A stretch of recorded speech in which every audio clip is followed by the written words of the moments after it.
This is my video about preparing for Cyberpunk Division at InRange TV's High Desert Brutality 2024. Cyberpunk Division requires the use of a bullpup rifle with electro-optical sight. I'm using a Desert Tech Wolverine with 20-inch barrel in 5.56, and it has a lead and steel Promethean LP1 0 to 50 yards with Juliet 4-power magnifier. Because of the higher height above bore this rifle has than an AR-15, the 50-yard zero actually gives me a good point-blank hold out to 300 yards. For my pistol, I'm using a Laugo Arms Alien with lead and steel Pandora Red Dot 0 to 25 yards. Both of these guns will be reviewed on InRange TV later in detail. With both the rifle and pistol function checked and zeroed with the ammunition I intended to use at High Desert Brutality, I wanted to take them out to a local club match to make sure that I had some experience on the clock with them before just showing up to a major. The Alien as equipped does not fit into the dimensional requirements for Stealth Division that I normally compete in, so for this match I'm competing in Open Division 2-gun. Little hesitation shouldering the rifle here at the start of the stage. The butt plate fits into the pocket of my shoulder just a little bit differently than the AR-15s I'm used to shooting. The rifle is very controllable though, and it's easy to double tap these close range paper. One thing about bullpups being shorter is that both grounding and retrieving them out of dump barrels and dump boxes takes a little bit longer because you have to reach deeper into the barrel or the box to do so. Catching back up to pistol stuff here, you might have noticed my draw seemed a little bit slow. I am using a flap holster that I had made specifically for the Alien and using it at High Desert Brutality to protect it from rolling around in the dirt. I'm 19th in Open Division 2-gun on this stage with 58.61% of the winner's score. The stage begins with some poppers, including 2 that are headshots only, but I make short work of them with the Alien. All the pistol targets on this stage are poppers that need to be knocked down to score. Not quite sure what was going on in the background there.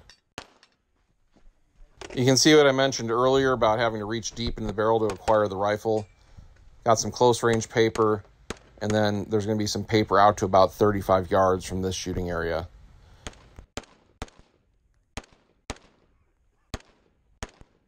Stepped over a little bit too far, so I have to step back to get that final target. On this stage, I am 19th with 60.37% of the winner's score. I know I'm going to get some comments from the Internet Range Safety Officer crew that it looked like there was people downrange there. That first target was at the 160. This target here is directly downrange. Keep in mind what you're seeing on POV cameras isn't necessarily the true perspective of how things are oriented. There is a fisheye effect. In any case, this was a fun close-range hoser stage. Not much to memorize. After I get the rifle targets, ground it, go on to engaging pistol targets. It's easy to identify pistol paper targets at this match because they're always the ones with the humanoid shape versus the trapezoidal shape. On this stage, I am 10th with 64.51% of the winner's score. This stage begins with a simple pistol plate rack.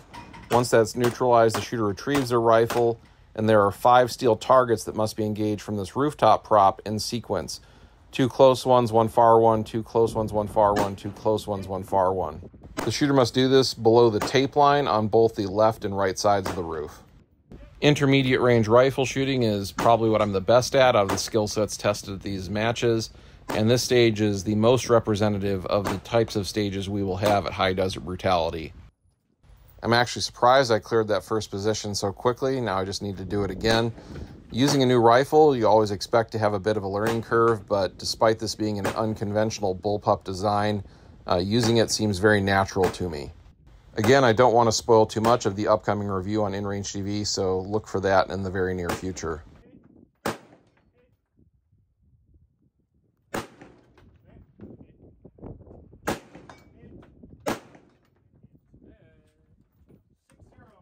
Definitely an upward trend over the course of the match for my performance on these stages. I am 7th with 84.47% of the winner's score on this stage. In the end, I'm 11th out of 31 shooters in Open Division 2-gun with 68.15% of the winner's score. Overall, I am 23rd out of 83 shooters with 67.85% of the winner's score. Thank you for watching. If you like this kind of in-depth action competition shooting analysis, please consider supporting me directly on Patreon. And always remember, the Second Amendment is for everyone.